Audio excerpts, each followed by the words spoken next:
Hello dear students, welcome to my YouTube channel. आपका हमारे YouTube channel पे बहुत बहुत स्वागत है। तो जैसा कि आप सभी को याद है, सेंट्रल यूनिवर्सिटी ऑफ राजस्थान में यूजी कोर्सेज के लिए यहाँ पे रजिस्ट्रेशन शुरू हो गए हैं। लास्ट वीडियो के अंदर मैंने आपको बताया था कि रजिस्टर आपको कैसे करना है और किन किन बातों का आपको पे ध्यान रखना है। लेकिन प्रीवियस वीडियो के अंदर मैंने आपको एक इंपॉर्टेंट बात बताई थी कि यहाँ पे जो एडमिशन की पॉलिसी है वो सेंट्रल यूनिवर्सिटी ऑफ राजस्थान के द्वारा रिलीज नहीं की गई थी। लेकिन अब फाइनली यहाँ पे सेंट्रल यूनिवर्सिटी ऑफ राजस्थान ने यूजी कोर्सेज में एडमिशन की जो पॉलिसी है उसको यहाँ पे रिलीज कर दिया गया है। सो आज अपन इस वीडियो के अंदर यूजी कोर्सेज में जो एडमिशन की पॉलिसी है उसको अपन यहाँ पे डिस्कस करने वाले हैं कि एडमिशन यहाँ पे कैसे ऑफर होगा, किन किन बातों का आपको पे ध्यान रखना है ताकि आपका जो यहाँ पे एडमिशन है वो कैंसिल ना हो। सो वीडियो आपके लिए काफ़ी ज़्यादा इंपॉर्टेंट रहेगी, इसलिए वीडियो को एंड तक जरूर देखिएगा। वीडियो पसंद आए तो प्लीज़ वीडियो को लाइक जरूर कीजिएगा और जो भी चैनल पे नया है, जो वीडियो को देख रहा है, सभी से मेरी रिक्वेस्ट है प्लीज़ चैनल को सब्सक्राइब जरूर कीजिए, वीडियो को लाइक जरूर कीजिए। आप सभी लोग वीडियो देखते हैं, लाइक भी करते हैं लेकिन चैनल को सब्सक्राइब नहीं करते, तो सभी से मेरी रिक्वेस्ट है प्लीज़ चैनल को सब्सक्राइब जरूर कीजिएगा। तो देखिए यहाँ पे यूजी कोर्सेज के अंदर रजिस्ट्रेशन है वो यहाँ पे शुरू हो गए हैं। मैं आपको एक बार दोबारा बता देता हूँ, रजिस्ट्रेशन यहाँ पे शुरू हो गए हैं और अकॉर्डिंग टू यूनिवर्सिटी फिलहाल यहाँ पे जो रजिस्ट्रेशन की डेडलाइन है वो रखी गई है 15 नवंबर 2026। अगर ये करेक्ट होती है तो मैं आपको यहाँ पे बता दूंगा। फिलहाल यहाँ पे जो लास्ट डेट है वो इनके अकॉर्डिंग यहाँ पे 15 नवंबर 2026 ही है। ओके, चलिए नेक्स्ट अब आपको मैं डिटेल में यहाँ पे जो एडमिशन की गाइडलाइंस है उनको यहाँ पे बताता हूँ कि कौन कौन सी गाइडलाइंस यहाँ पर है और किन किन बातों का आपको यहाँ पे ध्यान रखना है। एक एक करके सारे पॉइंट मैं आपको यहाँ पे समझाऊंगा। ओके, चलो। The central university of Rajasthan will provide an admission portal and counseling after declaration of CUET result. Candidate who have successfully cleared the CUET conducted by the NTA and wish to seek admission in their choice of program can register through the CURAJ admission portal. यानी कि जो central university of Rajasthan में admission लेना चाहता है उसको आप पे सेंट्रल यूनिवर्सिटी ऑफ राजस्थान का जो रजिस्ट्रेशन पोर्टल है वहाँ पर जाकर रजिस्टर करना होगा। कैंडिडेट्स आर रिक्वायर्ड टू पे the non refundable registration fee for 100 rupees for general category and 250 rupees for all other reserve categories EWS, OBC, NCL, SC, ST, PWD. सो यहाँ पे जो कैंडिडेट्स हैं उनको रजिस्ट्रेशन फ़ी यहाँ पे करनी होगी। जो रजिस्ट्रेशन फ़ी है वो जनरल कैटेगरी के स्टूडेंट्स के लिए 400 रुपीज़ है एंड जो अदर कैटेगरी के स्टूडेंट्स हैं उनके लिए यहाँ पे फीस जो है वो 250 रुपीज़ यहाँ पे रखी गई है। Okay, the departmental admission committee will check the eligibility of the all candidate who had paid the registration fee. The respective department may contact the candidate for any clarification related to his her candidature and may also ask for the resubmission of document if required. यानी कि जब आप register यहाँ पे कर लेंगे तो इनकी जो डिपार्टमेंट एडमिशन कमेटी है वो आपके यहाँ पे डॉक्यूमेंट्स को चेक करेगी, आपका एडमिशन यहाँ पे वेरीफाई किया जाएगा, उसकी बेसिस पे आपको बताया जाएगा कि आपका एडमिशन यहाँ पे एलिजिबल है या नहीं है। ओके, और यदि आपको उनको लगता है कि आपके रजिस्ट्रेशन में कोई मिस्टेक है, आपने कोई डॉक्यूमेंट यहाँ पे गलत अपलोड किया है, तो वो आपको कॉन्टेक्ट करके बोल भी सकते हैं कि आप ये डॉक्यूमेंट को दोबारा अपलोड कर दीजिए। ओके, तो आपको यहाँ पे ध्यान रखना है जो टोटल यहाँ पे कम्युनिकेशन होगा वो आपके मेल एड्रेस और मोबाइल नंबर पर ही होगा।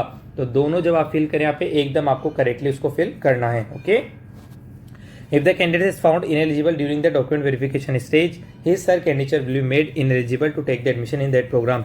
तो आप सभी यहाँ पे जब आप किसी कोर्स के लिए अप्लाई कर रहे हैं तो सबसे पहले उसकी एलिजिबिलिटी आपको चेक करनी है।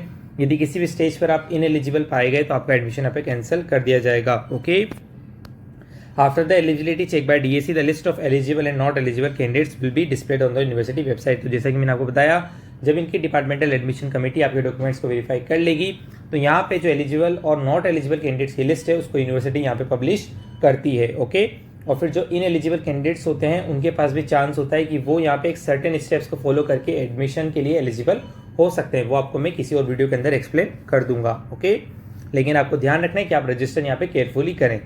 Based on the CUET score obtained by the candidate, a comprehensive merit list will be prepared for each program as per the eligibility and the reservation policy of Government of India, and the same will be published on the university website. The candidate would be sent a notification in registered email regarding payment of the academy fee. यानी कि CUET के जो score है उसके basis पे यहाँ पर एक कंप्रेहेंसिव मेरिट लिस्ट को रिलीज किया जाएगा एंड जो कैंडिडेट्स है उनको यहाँ पे मेल करके नोटिफाई किया जाएगा कि आपको यहाँ पे एकेडमी फी को सबमिट करना है। तो ध्यान रखिएगा, जो भी नोटिफिकेशन है वो आपके मेल एड्रेस पर आएंगे। यदि आप यहाँ पे कंप्रेहेंसिव मेरिट लिस्ट के अंदर आपका नाम आता है तो आपको यहाँ पे मेल करके नोटिफाई किया जाएगा कि अब आपको यहाँ पे अपनी एकेडमी फी को सबमिट करना है। Okay, the candidates must pay the academy fee within the stipulated time. Beside it is to note that the payment of academy fee does not guarantee the admission. आपको यहाँ पे जो academy फी है उसको यहाँ पे गिवन टाइम के अंदर सबमिट करना होगा। यदि आप एकेडमी फी यहाँ पे सबमिट कर देते हैं इसका मतलब ये नहीं है कि आपका एडमिशन यहाँ पे कंफर्म हो गया है। उसके बाद भी यहाँ पे जो होती है फाइनल मेरिट लिस्ट यहाँ पे प्रिपेयर की जाती है, उसके बेसिस पे यहाँ पे जो एडमिशन है वो ऑफर किया जाता है। ओके, उसके बाद आपका एडमिशन यहाँ पे कंफर्म होता है। From the list of eligible candidate who have deposited the academy fee seats will be offered in order of CUT merit, यानी कि जिन कैंडिडेट्स को यहाँ पे कंप्रेहेंसिव मेरिट लिस्ट के अंदर एडमिशन ऑफर हुआ है और जो यहाँ पे एडमिशन फ़ी को सबमिट कर देंगे उसके अंदर से यहाँ पे फाइनल मेरिट लिस्ट को प्रिपेयर किया जाएगा और जो कैंडिडेट्स है उनको यहाँ पे एडमिशन ऑफर किया जाएगा एंड उनकी जो लिस्ट है वो यूनिवर्सिटी की वेबसाइट पे यहाँ पे पब्लिश की जाएगी। In case the candidate does not pay the academy fee, the seat shall be declared vacant and will be offered to the next eligible candidate। यदि कोई यहाँ पे जो एडमिशन फ़ी है उसको सबमिट नहीं करता है तो सीट को यहाँ पे वैकेंट घोषित कर दिया जाएगा और यहाँ पे जो सीट है वो नेक्स्ट एलिजिबल कैंडिडेट्स को ऑफर कर दी जाएगी। Vacancies resulting from cancellation withdrawal will be filled from the waiting list. Candidate यदि यहाँ पे एडमिशन कैंसिल करा लेता है या फिर एडमिशन नहीं लेता है या फिर यहाँ पे एकेडमी फ़ी को सबमिट नहीं करता है, उस केस में यहाँ पे सीट जो है वो वैकेंट हो जाती है और उनको यहाँ पे वेटिंग लिस्ट से फुलफिल किया जाता है। The procedure of admission cancellation refund policy will be updated on the university website, यानी कि यहाँ पे एडमिशन कैंसिलेशन की जो पॉलिसी है और रिफंड की जो पॉलिसी है वो यूनिवर्सिटी की वेबसाइट पे यहाँ पे अपडेट कर दी जाएगी। यदि यहाँ पे दो कैंडिडेट्स के स्कोर में टाई रहता है तो यहाँ पे एक सर्टेन पॉलिसी को फॉलो किया जाता है, मैं आपको बता देता हूँ।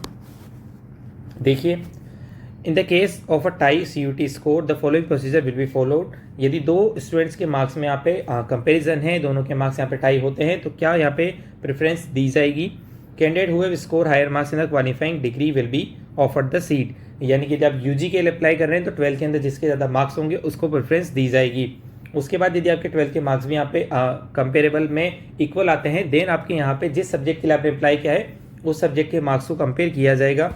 अगर उसके बाद भी यहाँ पे फर्दर टाई होता है तो यहाँ पे जो प्रीसीडिंग क्वालिफाइंग एग्जामिनेशन है उसको कंपेयर किया जाएगा, यानी कि जैसे कि 12 के मार्क्स पहले कंपेयर हो गए उसके बाद 10th के मार्क्स के वहाँ पे कंपेयर किया जाएगा। अगर फर्दर यहाँ पे कंटिन्यू टाई होता है तो जो एज में ओल्डर होगा उसको प्रेफरेंस यहाँ पे दी जाएगी एंड अगर उसके बाद भी यहाँ पे टाई रहता है तो फाइनल डिसीजन यहाँ पे यूनिवर्सिटी का होगा।